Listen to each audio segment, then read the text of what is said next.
Hang on. There you are. Hey, everybody. Good morning. Looking at some smiling faces this morning. If you're out there online, I hope you're smiling too. We've got a beautiful day for you. And we've got some beautiful people in the audience, in the congregation here. It's an audience too, I guess. But you guys are all going to sing along this morning. So let's get to our feet and we're gonna sing. So Matt over here on the drums, I'm going to introduce you quickly. And then Billy is back. 1, 2. I hope you guys are ready. 1, 2, 3, 4. Come on, get ready. I'm so glad that you're here today. Yeah, come on, get ready. Let's give thanks in a special way. Yeah, come on, get ready. Let's take the time to celebrate. Come on, get ready. Finding our way to elevate. Feel the power. Know the truth. Look on the inside and step into you. Come on, get ready. I'm so glad that you're here today. Woo! Come on, get ready. Let's give thanks in a special way. Yeah, come on, get ready. Let's take a time to celebrate. Come on, get ready. I'm finding our way to elevate. Feel the power. Know the truth. Look on the inside and step into you. Come on, get ready. I'm so glad that you're here today. Come on, get ready. Let's give thanks in a special way. Yeah, come on, get ready. Let's take a time to celebrate. Woo! Come on, get ready. Finding our way to elevate. Feel the power. Know the truth. Look on the inside and step into you. Come on, come on, come on, come on, and get ready. Hope you guys are ready this morning. Yeah, come on, come on, come on, come on, and get ready. Ooh, oh, oh, oh. Come on, come on, come on, come on, and get ready. Come on, come on, come on, come on, and get ready. Come on and get ready.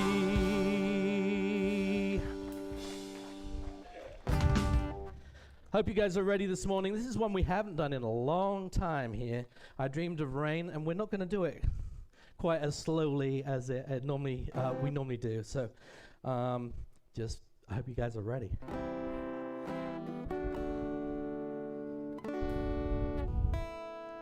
Oof.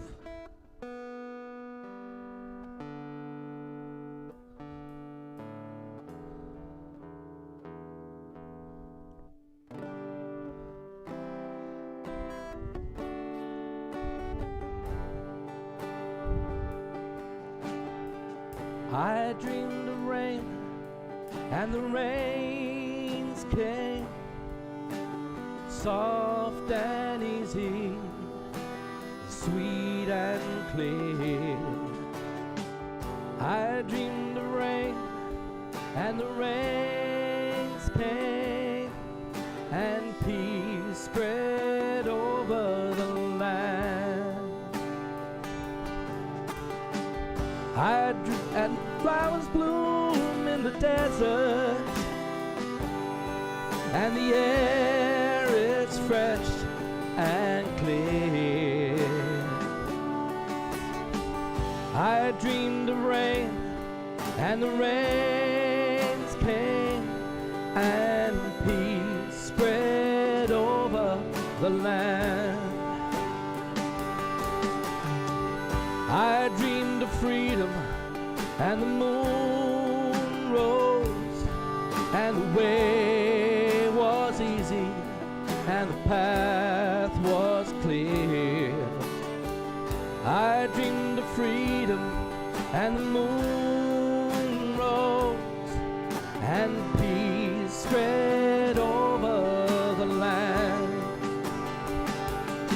and the guardian stars are shining, and the night is bright and clean. I dreamed of freedom, and the moon rose, and peace spread over the land. I dreamed of heaven, and the earth sang, and the sound was easy, and the song was clear. I dreamed of heaven, and the earth sang, and peace spread over the land, and the ancient pain is forgotten, and the Father's debts are clear. I dreamed of heaven, and the earth sang, and peace spread over the land. I dreamed of summer, and the winds changed, and the green was easy, and the rivers ran clear. I dreamed of summer, and the winds changed, and peace spread over the land. I dreamed of rain, and the rains came, soft and easy, sweet and clear. I dreamed of rain, and the rains came.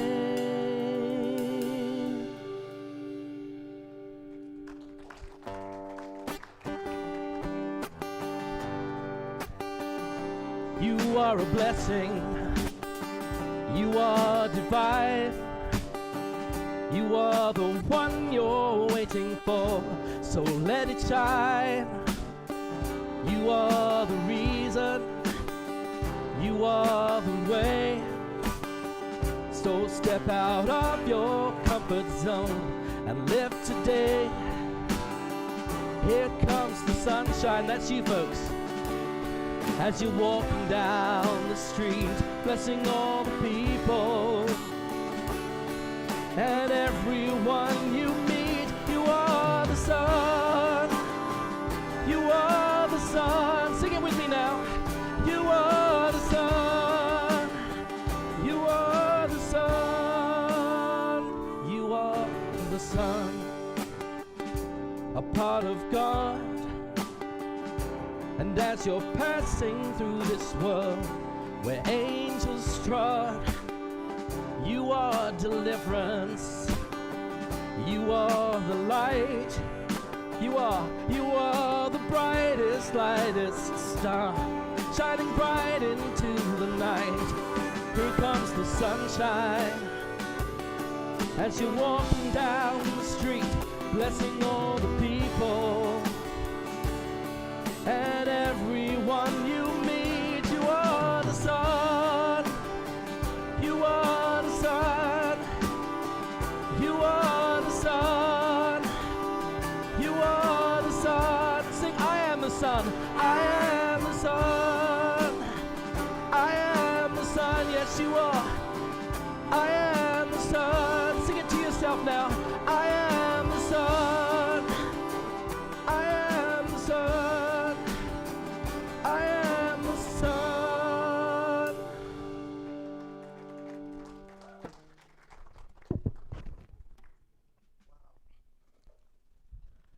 Well, good morning, Unity in the Seven Hills. Let's start out by blessing the Unity candle. There's only one presence and one power in the universe and in our lives. God, the good, omnipotent.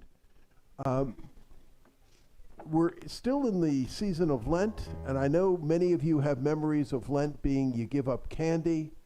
Then when you got a little older, you give up alcohol. Essentially, I mean, I think a lot of places Lent is essentially there's Mardi Gras, and then you give up fun until Easter.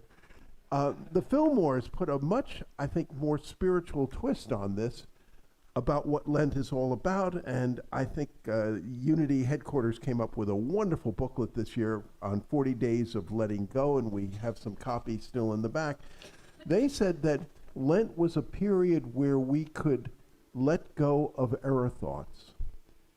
What are error thoughts? Thoughts of scarcity, lack. I heard it called the terrible twos. I'm too old, I'm too this, I'm too that, I'm too, getting out of that type of mindset.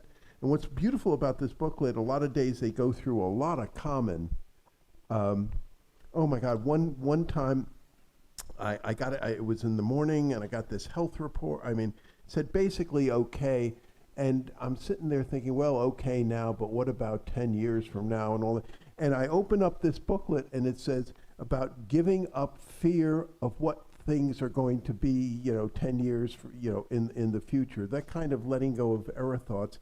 And they also in here talk about ways of doing it. And on Sundays, they hit you with ways of doing it. One of them this Sunday is the process of surrender. It says, we surrender our thoughts, limitations, burdens, and lives over to the tender, loving care of an infinite presence. We're going to be talking about, again, unity in world religions today. We're at Buddhism. So much of Buddhism is about surrender. And so right now, let's just take a moment. Dear Spirit, we flow with you and know that we are truly one with the one, that we were born blessed and remain blessed. And that error thoughts come up in our head. We're human also too. But we surrender these thoughts, these limitations, these lacks, these terrible twos to you. And we're so thankful for Unity in the Seven Hills, this city on a hill with such a positive message, not just to Lynchburg, but to the world beyond. And for this and so much more, we say thank you and amen and amen. Each week we discuss one of Unity's 5 basic principles, and today we are on the second principle, which is incredible. I mean, not, a lot of places you go. I'll talk more. I went to Thomas Rhodes Baptist Church for the first time last week. Interesting experience. I'll have more to say, but not a little difference about you're born blessed and remain blessed. But we in Unity, it's not just that we're one with the one, but that divine spark is inside of us. Call it the Christ within, call it Buddha nature, call it the Atman, call it higher self, call it higher power, call it what you will, call it the perennial, as John Paul Roach does it when we start talking about unity in world religions, a perennial philosophy, a golden thread. That is who we are. That is who we truly are, not our error thoughts, not the mistake, oh my God, we made it 1995, I mean, statute of limitations is over, but we're still whipping ourselves. That is who we truly are, that divine spark. And when we can feel that and know that, what a blessing. And the one way of putting that second principle, why don't we say it together? Human beings are divine and therefore are inherently good. Inherently good. We may not always, vibrate at the level of that Buddha nature or that Christ within, but that is who we essentially are. And I love it, Krishna Das, a great Hindu chanter, and I've spoken about it. He says, I'm not perfect. I sometimes don't resonate all the way up there, but I'm getting closer, and eventually. And when we keep on working these principles and keep on doing the next right things, we start seeing and sensing, when the bumps in the road happen and the knocks happen, we're starting to respond differently. We're starting to respond with more faith and less fear. We're starting to even be serenity in the face of calamity. What a blessing, and what a new day. And we're also incredibly blessed with our Youth and Family Ministries program, with all that Crystal is doing. Bring your kids, bring your grandkids, bring your neighbor kids, and why don't we bless them as they go off today? You are a perfect child of God, and God and I love you, just the way you are, and wherever you are. Here we go, let's stand and sing. 1, 2, 3, 4. This bright light of mine, I'm gonna let it shine. This bright light of mine, I'm gonna let it shine. This bright light of mine, I'm gonna let it shine. Let it shine, let it shine, let it shine. One more time, come on now. This bright light of mine, I'm gonna let it shine. Ooh, this bright light of mine, I'm gonna let it shine. This bright light of mine, I'm gonna let it shine. Let it shine, let it shine, let it shine. Woohoo! Why don't we affirm our mission statement together?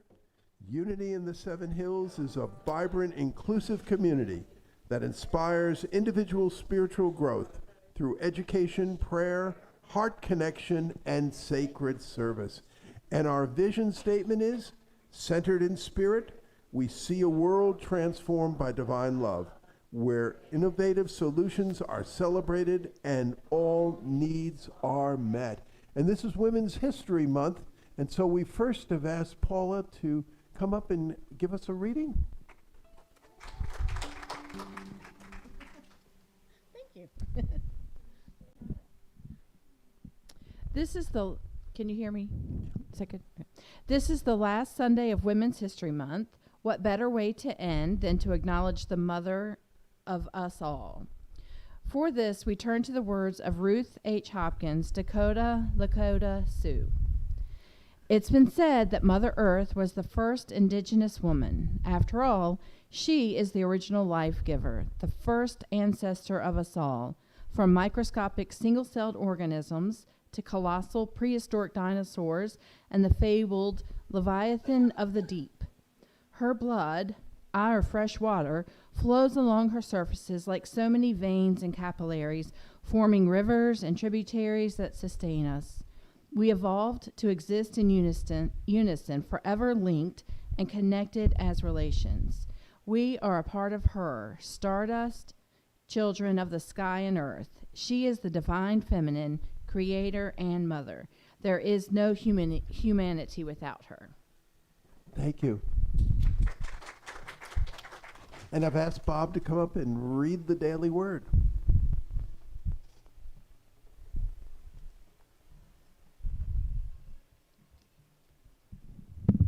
Today's word is joy. I draw from the wellspring of joy. There are so many ways to express joy. I may speak words of praise that bring the awareness of even more blessings to mind. I may take joyful action. My every step aglow with the light of God, enlivening all I do. I celebrate the playful joy of every child, especially the child within me. I experience the same happiness whether I'm in the heart of a big city or in the stillness of nature. And then there is the quiet joy of just being, the richest joy of all. I rediscover my joy by taking slow, deep breaths, tapping into my wellspring of well-being that never runs out. I feel its energetic flow spilling over into my heart and life. What joy to be a spiritual being, a precious child of God. But the angel said to them, "Do not be afraid, for see, I'm bringing you good news of great joy for all the people." Luke 2:10. Thank you. Thank you, thank you, thank you. And now for special music.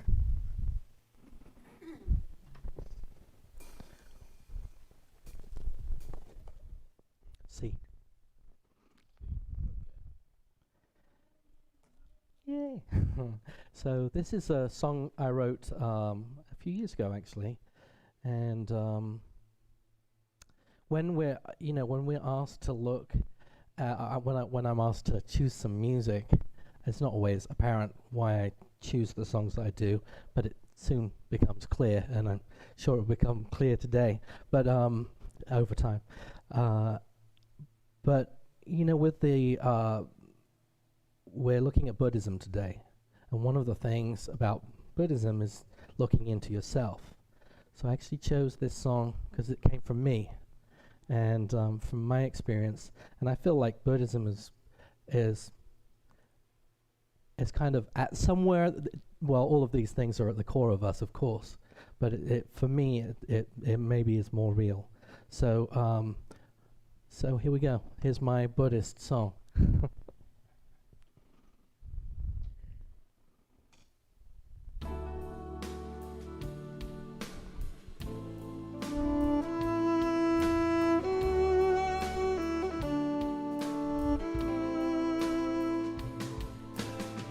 Let our souls seek timeless lovers,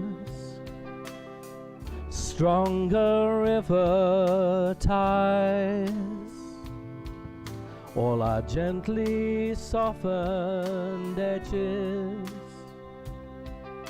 our polished stony lies. We are barriers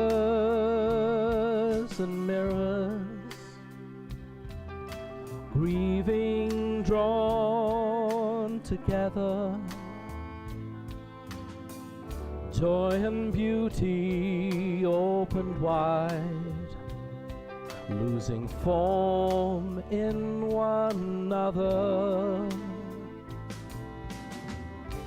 We love together, we love apart, we love with an ever expanding heart, growing, cracking, opening wide to release the precious gold inside.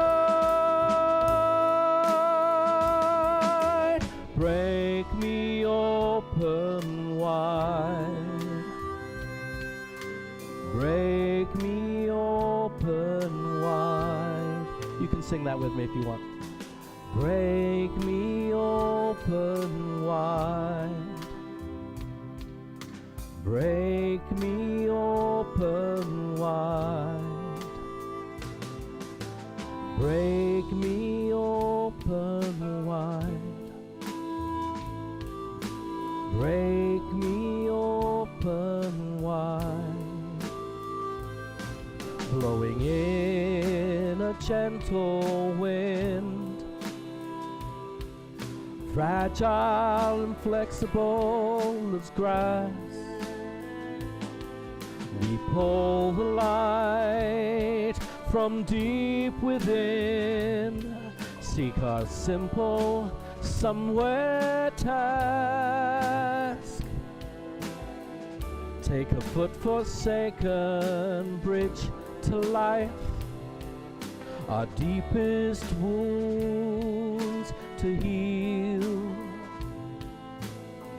Another pull of golden light, 100 veils reveal.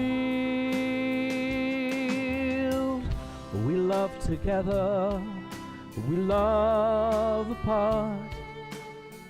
We love with an ever expanding heart, growing, cracking, opening wide to release that precious gold inside. Break me open wide, break me open wide, break me open wide, break me open wide. You guys, can you keep that going for me? Break me open wide. Keep singing. Break me open wide. There's my choir. We'll talk about that later. Break me open wide. Me open wide.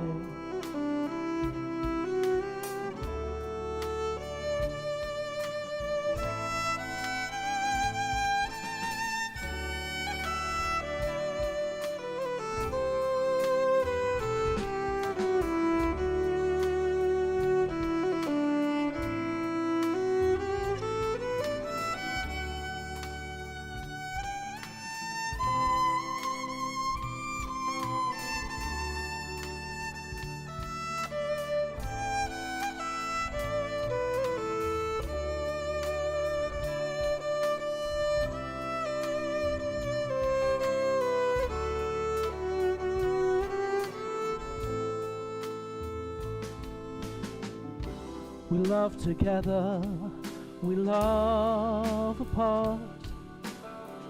We love with an ever expanding heart, growing, cracking, opening wide to release the precious gold inside.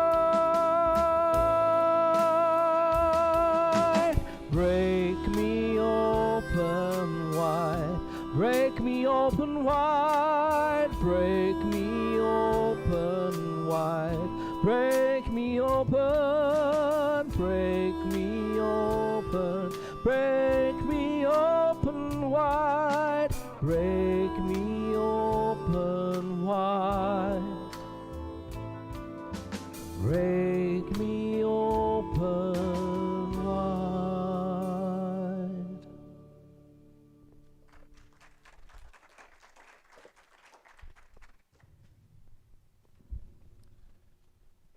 Thank you, Daniel. Well, we've been in this series on this wonderful book, Unity and World Religions by Reverend John Paul Roach. Again, one of the key reasons getting into this, because we're going through so much change, and I've had several folks come up to me and say it's almost like going through change and we have a rudderless boat, and there's no North Star to guide from. And one of the things which I think we can carry away from this, oh yes, there is a rudder. There are spiritual truths which apply now and are so important. And so today we come to looking at Buddhism. And when I was the minister at Unity Center of Tulsa, our congregation joined the Tulsa Metropolitan Ministries, which did a lot of good in, does a lot of good in Tulsa. Reverend Ray was the executive director, a good Methodist minister, and he said to me, come on, let's have breakfast. I'd love to get to know you better. Let's go where the elite meet to eat. And I said, where do the elite meet to eat in Tulsa? He said, IHOP. So we went, so we went to IHOP. And so he said, I know a little bit about unity, but I know it's not Unitarianism. I know it's a little different, but tell me about it. So I started telling him about unity and all that. I finished. He said to me, he said, wow. He said, unity really sounds like this wonderful soup has a Christian base to it, Christian base, but mixed in with a lot of Buddhism. And I said, I never heard it really described that way, but that's an interesting description. So that afternoon, I, called my former advisor from Unity Institute and Seminary, Reverend Dr. Thomas Shepard, a real curmudgeon in many ways. And I called him up and I said, I just had this, and I told him about the breakfast with Reverend Ray. And I said, and he said that, it was like Christianity mixed with a lot of Buddhism. He said, well, you know what? If you look at Unitics, probably they're members of Unity, Unitics. If you look at Unitics, probably their second favorite religion is Buddhism. Then he said to me, if you go down to the bookstore at Unity Village, the headquarters, you go down to the bookstore, you're going to see more Buddhas and lotus blossoms, and you're going to see crosses and statues of Jesus. So the next time I was there, I counted. And you know what? It was 50. It was roughly, 50-50. So it's very interesting. I mean, some people, scholars who have meant an awful lot to me, Dr. Carl Jung, that great Swiss psychiatrist, Marcus Borg, recently made his transition, that great progressive theologian, Joseph Campbell, that American teacher of mythology. A lot of times they want to talk about self-actualization and transcendence, and who do they cite so often? They cite Jesus and Buddha. Jesus and Buddha. When Buddha started his ministry, as it were, they went up to him and they said, what are you? Are you God? And he said, no. He said, are you a Messiah? No. He said, are you a prophet? No. Well, what are you? He said, I'm awake. Awake, essentially, Buddha. So, in our current culture, woke culture, everybody you're woke and, woke capitalism and all that. I thought I'd make a T-shirt with Buddha on it and with a little bubble, and he'd say, I am woke, So it started around, Buddha lived roughly around 500 or 600 years before Jesus, in northern India. And I bet you many of you have read Hermann Hesse's wonderful novel. Hermann Hesse, award-winning, Nobel Prize-winning novelist, wrote a wonderful novel called Siddhartha, which parallels somewhat the life of Buddha. Even if you have read it and haven't read it in a while, go back and it's really an interesting book, and I think has a lot for spiritual development, spiritual journey. But anyway, Buddha was born he was the crown prince. It was a kingdom in northern India, 500 years or so before Jesus. And his father really is concerned. It's almost like Sleeping Beauty, no spinning wheels or anything. Doesn't want Buddha to see death, doesn't want Buddha to see old age or poverty or anything. And so he's sort of restricted to the palace compound. But Buddha feels, like a bird in a gilded cage. I think the surest way to get somebody to want to see something is say, this book is banned in Boston. I got to read it. So Buddha snuck out and saw that there was something called death, that there was something called old age, that there was something called poverty. And he really got this sense of wanting spiritual enlightenment. And this makes such an impression on, a lot of Buddhist societies and cultures. Here's a guy who was going to be crown prince. He had it all. He had it all. And he gave it up. He didn't want it. He didn't want the title or anything. He wanted spiritual enlightenment. So one day he snuck out of the palace and went deep into the forest and was going to seek enlightenment from spiritual masters. And he tried asceticism. He went on the Dr. Atkins diet. He ate nothing but pumpkin seeds and bowls of hot steam for 60 years.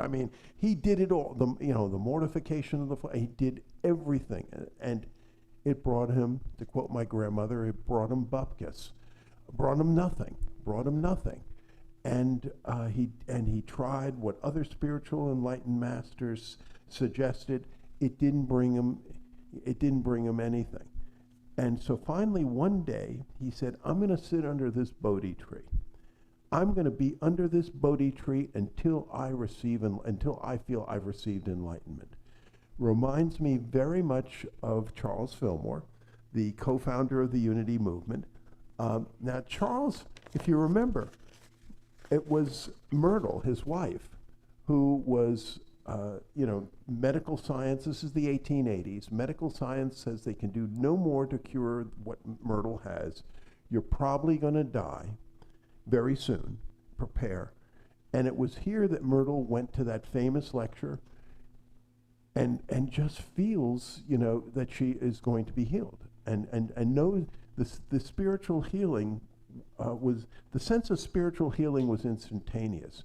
She had to do a lot of prayer work. It took 2-3 years until the physical manifestation of that healing started to show up. But from being a very sickly woman, she was now radiating health, and people are looking at her and they're thinking, my God, I mean, she was near death's door. Now how'd she do it? And so people would come into the Fillmore's homes. Let's start a silent unity.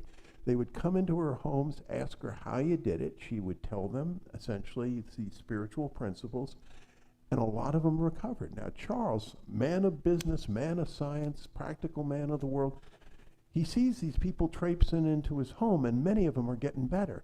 And he finally says, I got to see whether there's anything to this. I'm going to go into meditation and, find, he said, literally, I'm going to headquarters to see if there's anything to this stuff. And he was amazed to find that there was something to this stuff.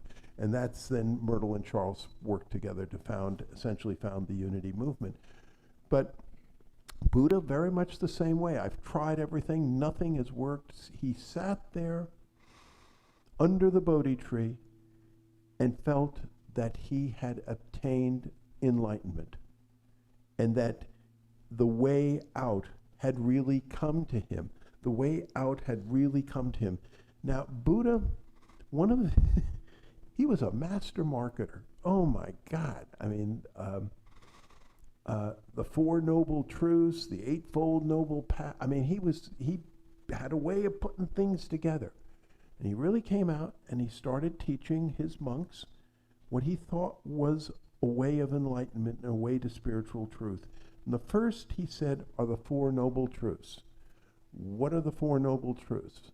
The first is that is usually translated into English, life is suffering. Life is suffering. Now, the first written Buddhist scriptures that we have were written in Sri Lanka, or what's used to be called Ceylon, and they were written in a language called Pali. Reverend Robert Brummett, great Unity teacher and expert on scholar on Buddhism, says that the Pali language is sort of like Sanskrit with a Brooklyn accent, and so the word that was used, but Buddha said life is dukkha, which is usually translated into English as suffering. What did he mean by that? Well, even, I got to tell you, even if you're in the greatest love relationship, the greatest marriage, boy, oh boy, you two just, you rock, you just love each other. Got bad news for you. One of you is probably going to die first. That's going to, you're going to die and out of the picture. And one of you is going to continue to be living and going through deep grief, deep, profound grief. So even if everything is moving hunky-dory, you are probably going to have to experience this dukkha, this suffering. Robert Brummett also said that a lot of times perhaps a better translation of this Pali word dukkha is discontent. Discontent. Like, wow, I should have had a V8, that kind of thing. You got the degree and you thought the degree was going to fill, or you got married, you thought marriage was going to be, and you find that I should have had a V8 instead of getting married, You think getting the title, getting the position, getting the job, getting whatever is going to fill that God-shaped hole inside of you, and it doesn't. Dukkha, discontent, suffering. And Buddha said that's the first great noble truth. The second noble truth is that the dukkha, the dissatisfaction, the suffering is created by the Pali word is tana, craving, thirst. It has to be this way. My God, if it's not this way, then, if Charlene doesn't come back to me, I'll never, it has to be a certain way. For me to be content, it has to look a certain way. Quite frankly, I do spiritual direction with Reverend Robert Brummett. And a few years, it was 6 years ago, my late wife, Debbie, died. Many of you knew Debbie. And he asked me a few years ago, he said, if you're never in a relationship like you had with Debbie, could you be satisfied? That was a tough, and don't just answer me, said Robert. Think about it. Because that's tana, that's craving, that for me to be and satisfy, it has to be a certain way. Second noble truth. The third noble, and I think these are profound and really cutting to the core, and I think this is why so many of us unitics, there's a lot in Buddhism that we resonate to. The third noble truth is that there is a way out of the dukkha and the tana.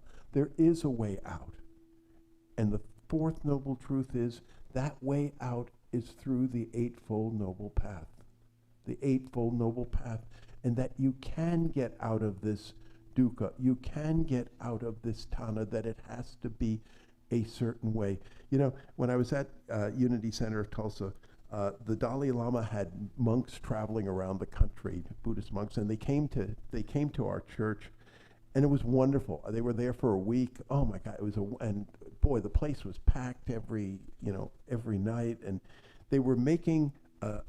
There was right around on the platform. They were making with little beads of sand. They were making a great, beautiful sand mosaic on there. And Therese, my daughter, was 2 years old.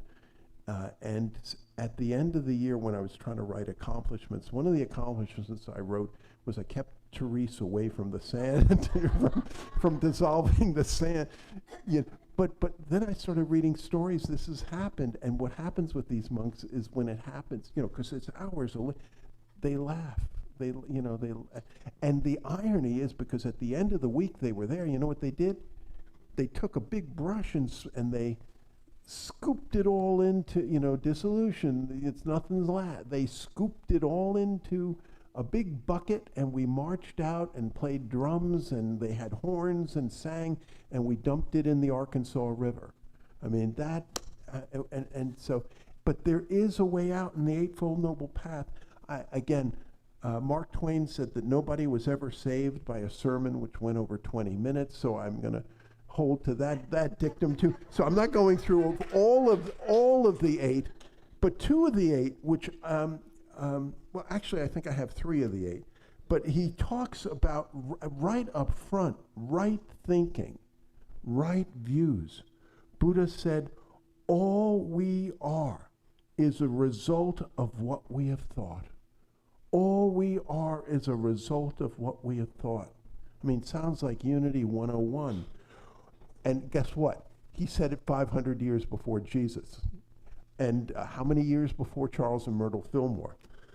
And you can understand why when the Fillmores came across this stuff back in the 1900s and all that, early 1900s, why they were so fascinated by this.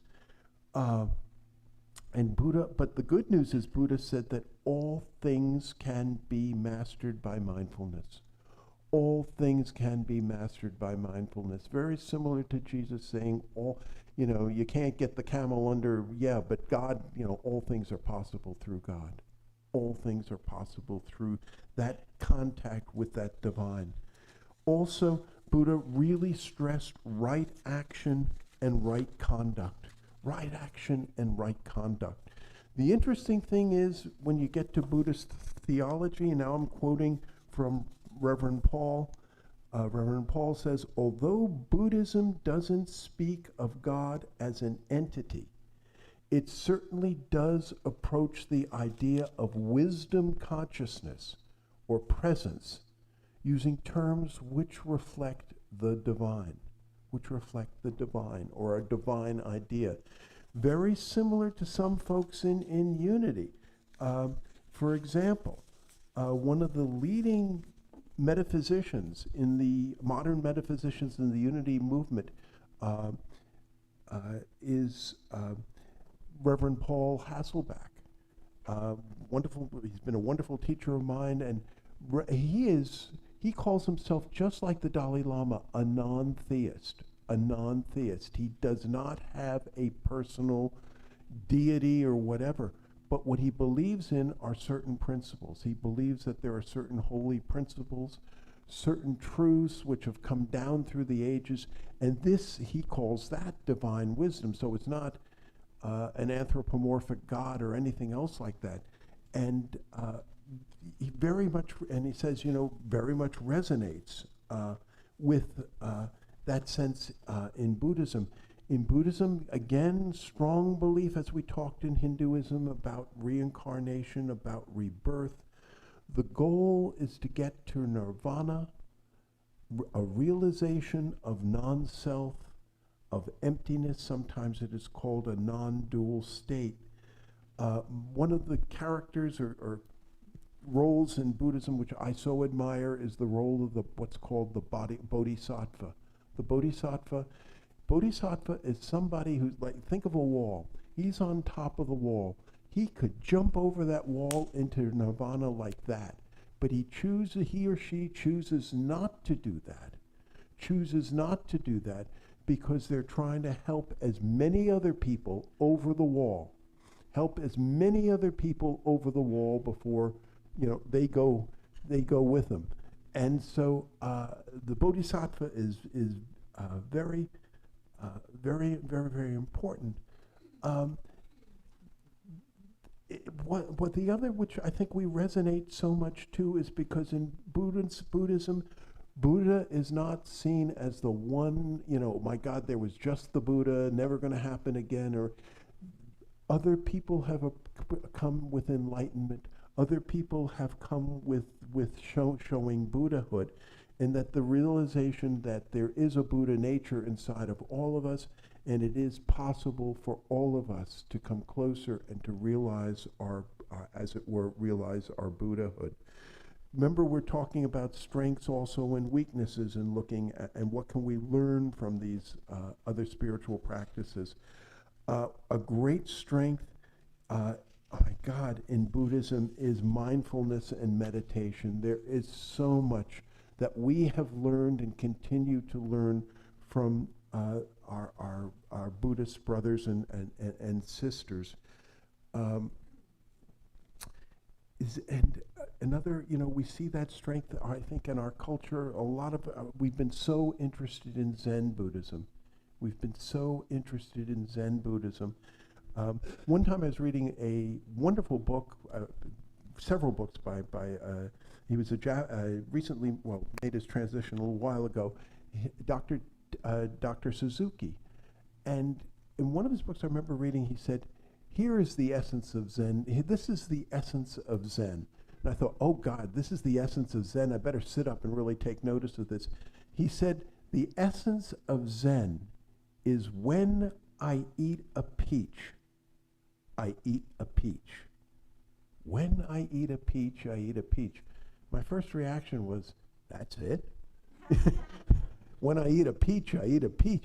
But then the more I thought about it, how many times do I just scarf down my food? I haven't tasted it.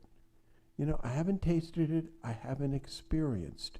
And it really started to come to me about when I eat a peach, I eat a peach. When I look at a painting, I look at a painting. And when we can get more into that frame of, in our great multitasking society, that concept of when I eat a peach, I think is so important. Another story, Eckhart Tolle tells this of a Zen master and a student, and they're walking up in a mountain, and the Zen master sits down, the student sits down, and he says, "Master, I haven't experienced Zen. I just haven't experienced. How can I experience Zen? How can I experience this spiritual enlightenment? I really want to." And the Zen master just sits there. And the students think, when's he going to say something? Doesn't say anything, doesn't say. Finally, maybe around 10 minutes later, the Zen master says, "Do you hear that mountain stream?" And the student listens, and he says, "Yes, I hear that mountain stream." He said, "Enter Zen by listening to that mountain stream." And the student started listening to that stream.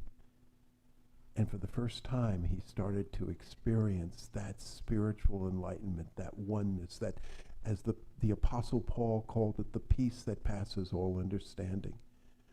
And so they get up. Finally, they're walking down, and the student says to the master, "Master, when you said for me to listen to that mountain stream, I could enter Zen through listening to that mountain stream. What if I had said to you, I couldn't hear that mountain stream? What would you have said?" The master looked at him and said, "I would have said, enter Zen by not listening to that mountain stream."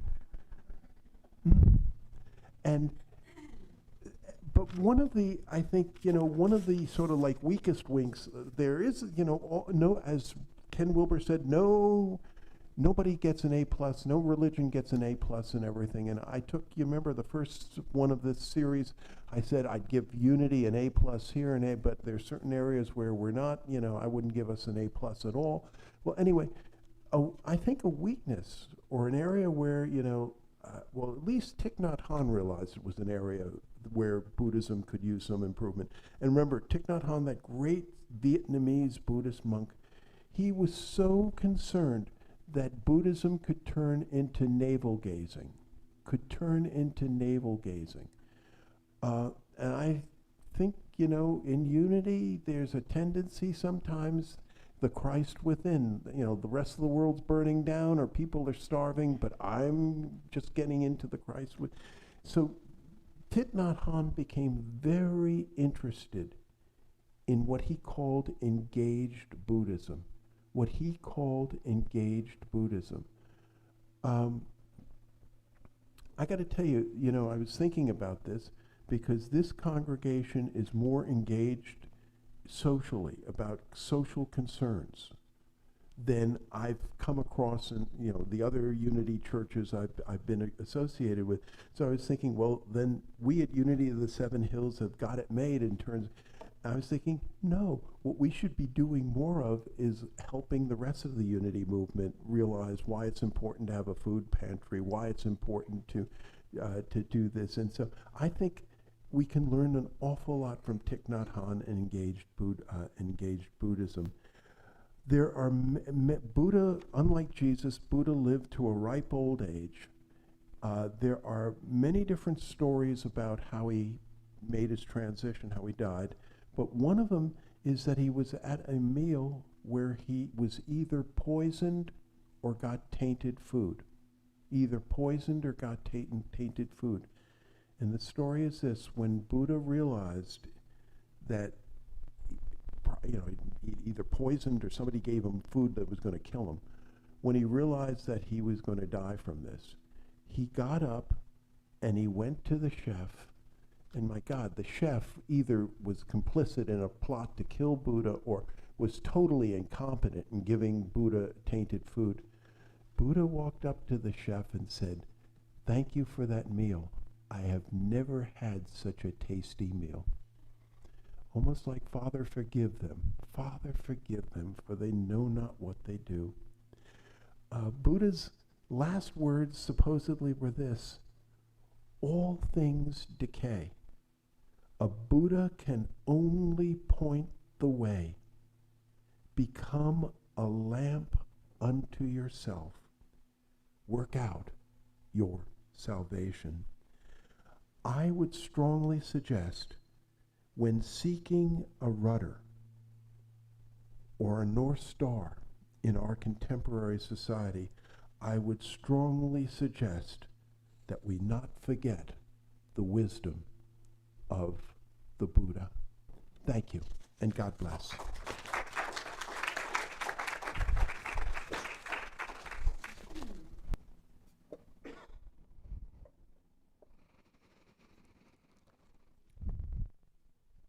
So in seeking music for the meditation, talked about looking for music, I thought a chant would be the best thing.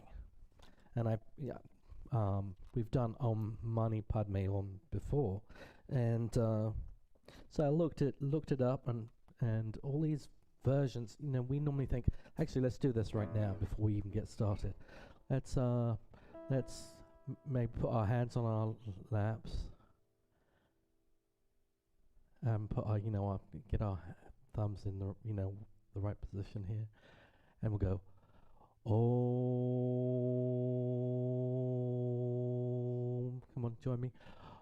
Oh, it's not that. It's not that. Everywhere I was looking at was all these like up-tempo chants. So when we think of some things, sometimes we have to experience it from a different perspective. And so I was looking at these, listening to these things, and this is what came up was Om Mani Padme Hum. Om Mani Padme Hum. Let's say that together. Om Mani Padme Hum. All right, Padme. It's like Padme. Not Padme. Padme. All right, pet me like a cat. All right, I'd say that for myself because I keep getting it wrong. So what we're going to do is we're going to do that, but I want you to experience it from that Zen perspective, right? Of being inside the music, of singing the notes that come to you, come through you. Om Mani Padme Hum. All right, so let's do it. Let's sing it together. There are no wrong notes.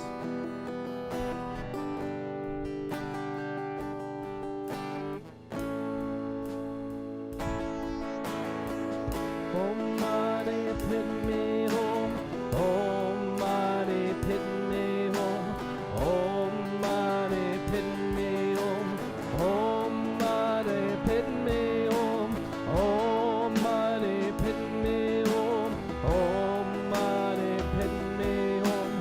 Om Mani Padme Hum. Om Mani Padme Hum.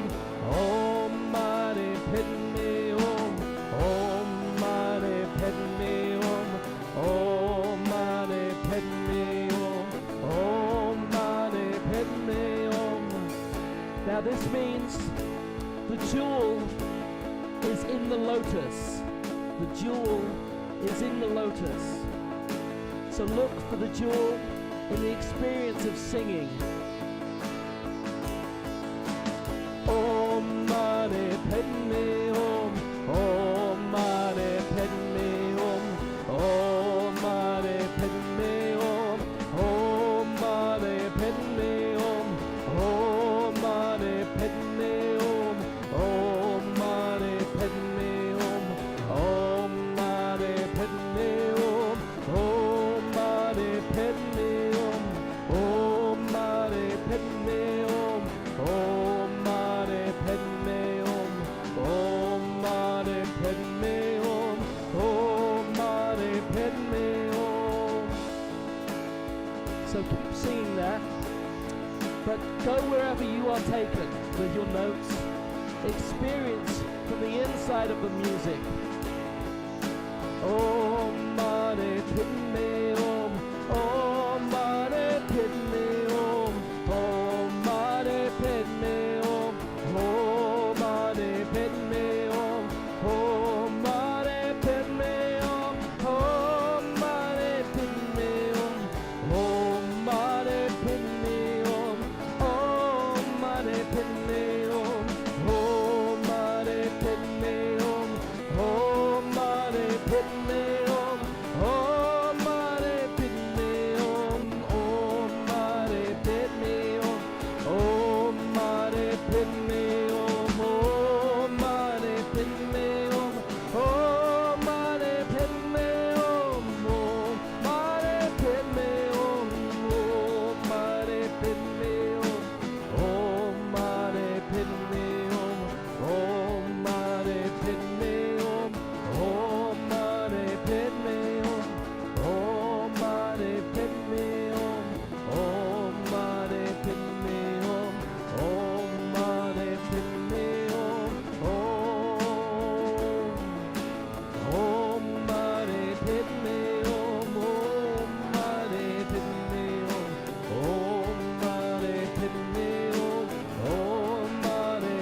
let's weave together Buddhism, Lent, surrender, and service. I ask you to take a deep breath in and to slowly let it out, and to close your eyes if you feel comfortable doing so.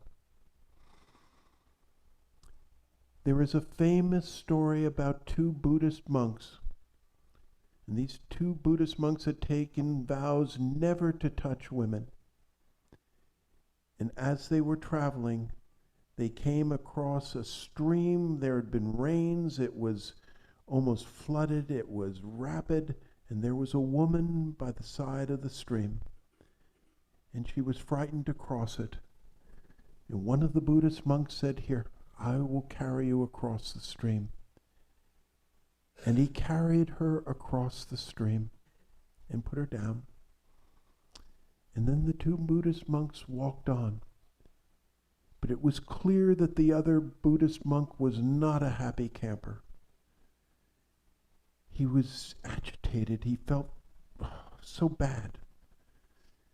And finally they had walked for 5 hours, and the first monk turned to him and said, "Why are you so agitated?" And that monk said, "Because we took vows never to touch women, and you touched one." And the other Buddhist monk said to him, "Brother, I put that woman down 5 hours ago. You still are carrying her."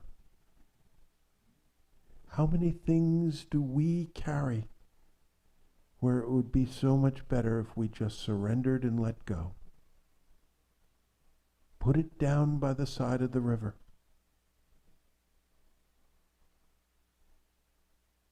As we think about what we would like to surrender and let go of, things that no longer serve us,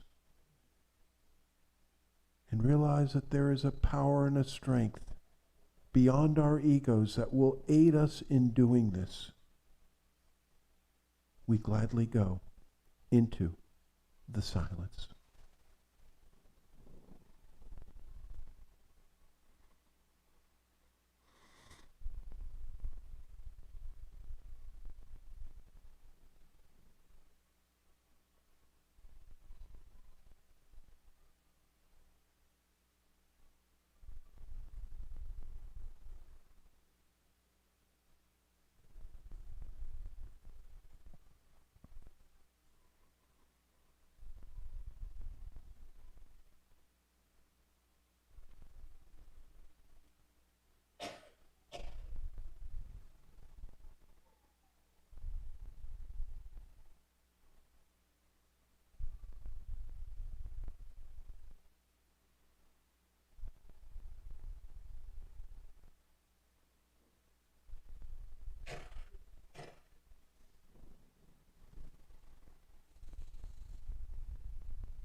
Dear Spirit, sometimes it is hard to surrender and to let go and let God. But we know that there is so much more to us than our egos, and that can make all things possible. And for this and so much more, we say thank you, and amen, and amen.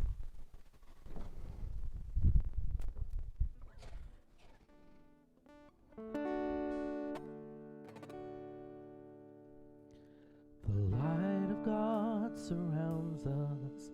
I am the light of God. The love of God enfolds us. I am the love of God. The power of God protects us. I am the power of God. And the presence of God watches over us. I am the presence of God. Wherever I am, God is.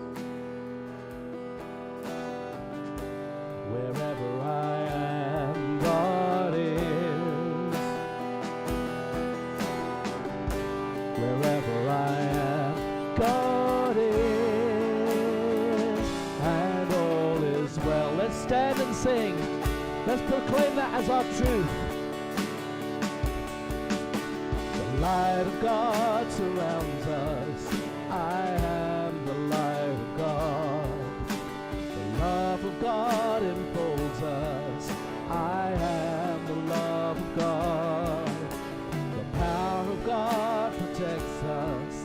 I am the power of God. And the presence of God watches over us. I am the presence of God. Wherever I am, God is.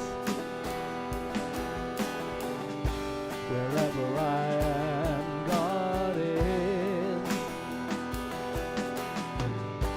Wherever I am, God is. And all is well.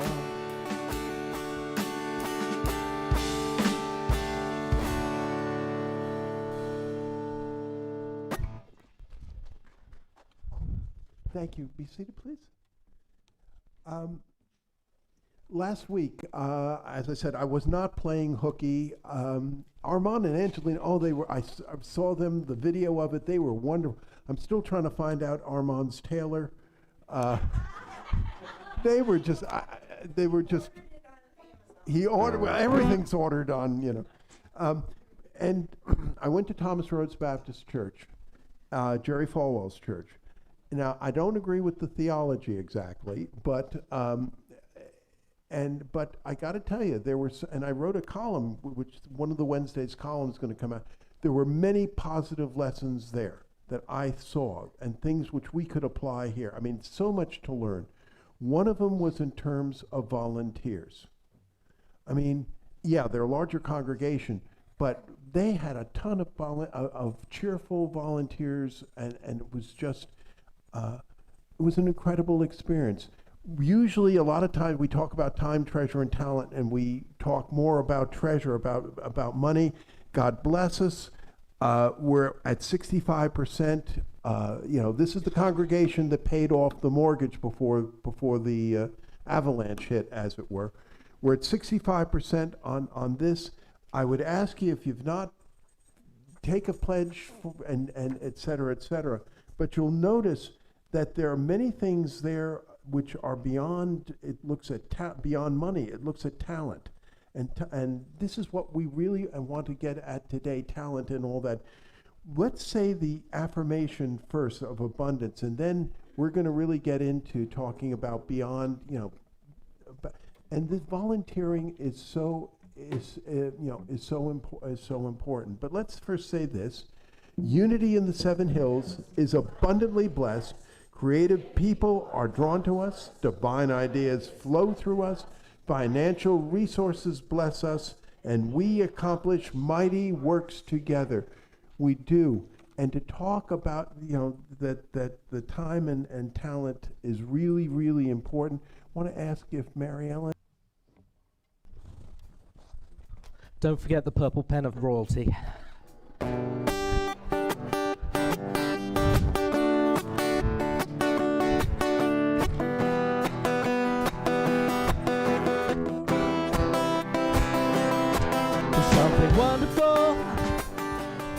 Something wonderful is happening to me right here, right now.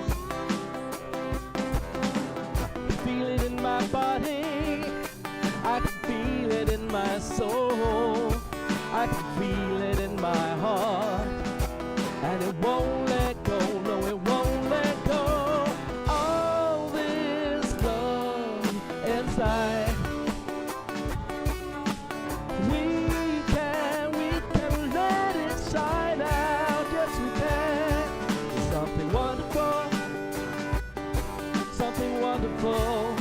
Is happening to me right here, right now. I can feel it in my body, I can feel it in my soul, I can feel it in my heart, and it won't let go, no it won't let go. All this love inside, yeah. We can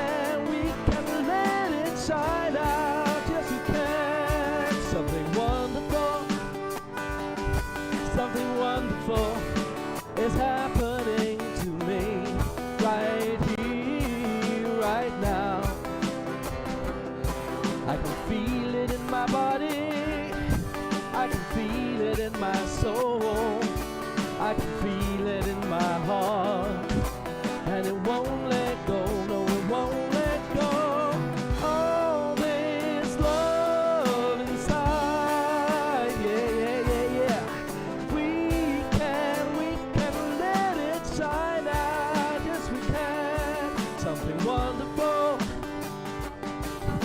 wonderful is happening to me right here, right now.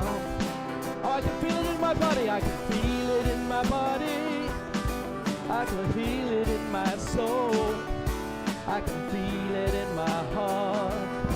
And it won't let go, no it won't let go. Something wonderful.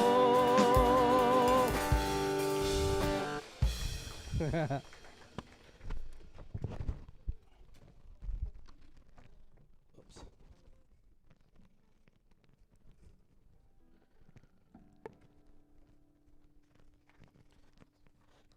So, let's say the blessing of the gifts together. Divine love through me blesses and multiplies all that I have, all that I give, and all that I receive. United in mind, body, and spirit, I dedicate these gifts as they grow to bless our community, our neighborhood, and our world. Okay, so thank you everybody. Thank you for joining us today. Look at this lovely big crowd we've got here, and it's only going to grow. It's only going to grow. Thank you for joining us today. To see a list of our upcoming events and ongoing classes, go to unityinthesevenhills.org. Good job. For those here live, copies of the calendar are in the back, but here's what's coming soon. Greg Burns of Meta Vibrations will be returning April the 16th at 1 p.m. with another sound bath. That's like a sound bath, but it's so much more sophisticated. Last year, the sound bath proved to be one of our best attended events, and it didn't disappoint. From their website, utilizing singing bowls, gong, drums, and more, he organizes sessions for individuals or groups that will help quiet the mind, relax the body, and put us in contact with our own deeper aspects. When we use sound in this way, we are able to more easily reach meditative states, relieve pain and stress, and help foster personal changes we desire, among other benefits. That's only $25. Angels 101 will be starting on Wednesday, April the 19th at 1 p.m.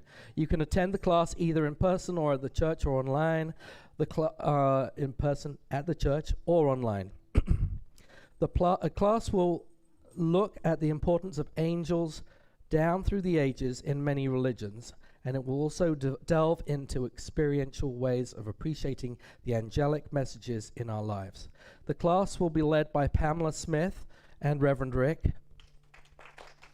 If you are interested in joining this class, please either sign up for the class at church or send an email to hp4360, that is, hp4360@gmail.com. Please put Angels 101 in the subject line. Starting April the 20th, Ari will lead the new One-to-Oneness group, where we will dive into those who wrote about oneness and how we feel, express, and experience it. Class begins with the Bhagavad Gita. If you have the book, fantastic. If not, that's okay too. The class will meet every Thursday at 7 p.m. following meditation.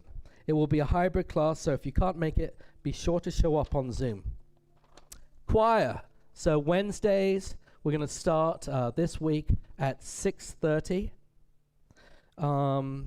And we're going to do the next few weeks just before Easter. That will we'll have breaks in between performances, so it won't be every Wednesday. It's so let's go on. It's just about spring, and that means it's time to spring clean. So, as Bob mentioned, April the 1st. Hey. Everyone is invited to come clean up Unity, and that's no joke. Stay tuned for details. I know you guys are no fools. So today, right after the service, of course, we will be holding our sacred service volunteer fair. Remember, there is only one table with a purple pen. If you are looking for ways to help, this is your chance. Be prepared to say yes, as far as I know anyway.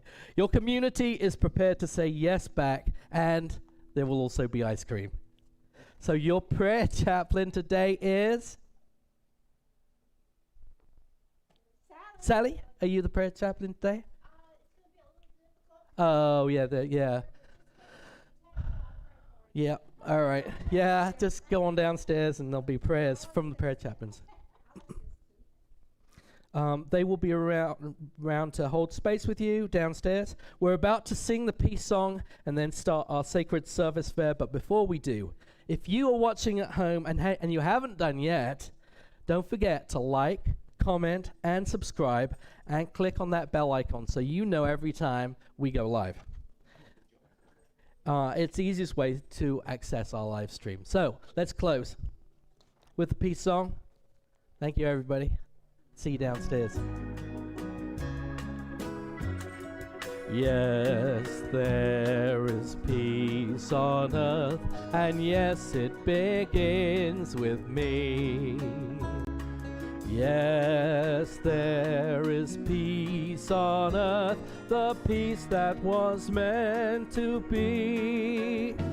With God as Creator, united all are we. Yes, we walk with each other in perfect harmony. Yes, peace begins with me. Yes, this is the moment now. With every step I take, yes, this is my joyous vow. To take each moment and live each moment in peace eternally. Yes, there is peace on earth, and yes, it begins with me.